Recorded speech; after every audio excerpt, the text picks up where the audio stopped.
Lorsque l'art désespère de persévérer à exploiter ses moyens d'expression traditionnels. Lorsqu'il désespère de son passé proche ou lointain et lorsqu'il se repense cependant comme une activité routinière, qu'il se tourne vers l'obsession du classement. Le classement de ses richesses a toujours été à l'origine du conservateur de musée ou de l'historien.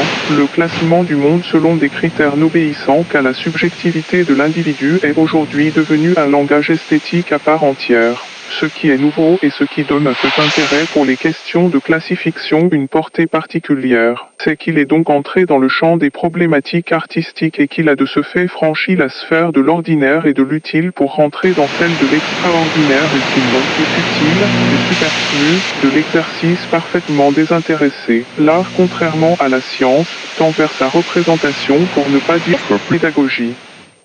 La rigueur est mortification, la rigueur valorise la recherche artistique. La taxinomie rigoureuse ne peut en effet s'exercer que sur un terrain déjà existant. L'artiste cesse de nous encombrer avec ses dernières trouvailles. Il propose un nouvel ordre pour ces choses et ces informations qui nous embarrassent et pour être pertinent, sa contribution ne doit apporter aucune transformation aux objets qu'il manipule.